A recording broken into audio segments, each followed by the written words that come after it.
امانت میں خیانت کرنے کی سزا۔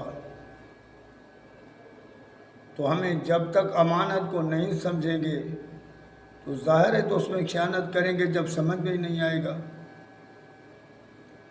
کوئی بھی بندہ اپنے غلام کو کہے کہ شہر سے یہ چیز لے کر آ، وہ ایسے ہی چلا جائے گا جب تک اس سے پوچھے گا نہیں کہ میں کیا لے کر آؤں۔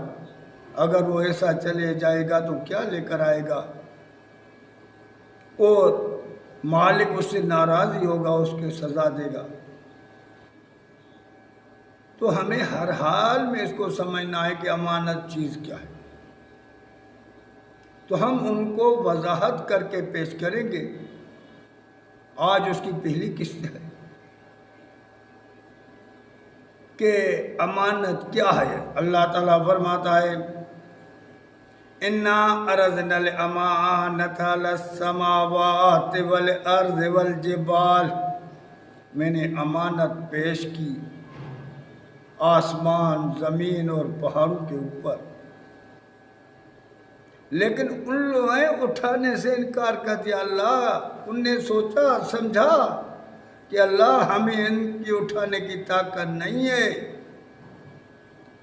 ہم نہیں اٹھا سکیں گے، جو بھی چیز ہمارے اوپر لگا دے ہم برداشت کریں گے، لیکن ہم اس کے اٹھانے سے قاصر ہیں، اللہ ہمیں معاف کر دے، ہم نہیں اٹھا سکتے۔ اللہ تعالیٰ فرماتا ہے اس وقت انسان نے فوراً یہ اٹھا لی۔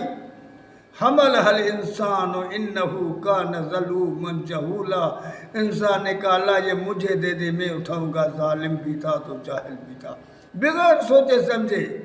آج بھی ہم جذباتی بغیر سوچے سمجھے کام میں لگ جاتے ہیں، حالانکہ اس میں فیل ہو جاتے ہیں۔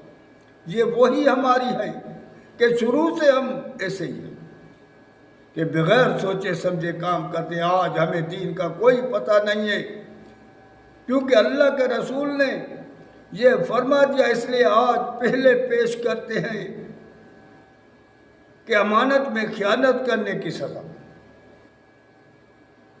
اس کے بعد ہمیں سمجھنا آسان ہو جائے گا، کیونکہ اللہ تعالیٰ فرماتا ہے وَالْعَصْرِ إِنَّ الْإِنسَانَ لَفِي خُسْرٍ إِلَّا الَّذِينَ آمَنُوا وَعَمِلُوا الصَّالِحَاتِ وَتَوَاصَوْا بِالْحَقِّ وَتَوَاصَوْا بِالصَّبْرِ۔ مجھے قسم ہے زمانے کی کہ پورے کے پورے انسان خسارے میں ہیں، سوائے ان کے جو ایمان لے کر آئے، عمل صالح کیے اور حق کی تبلیغ کی، اس میں تکلیف آئی، صبر کیا، ان کے سوا سارے خسارے میں ہیں۔ آج پہلی قسط ہے، انشاءاللہ دوبارہ دوسری قسط پیش کریں گے۔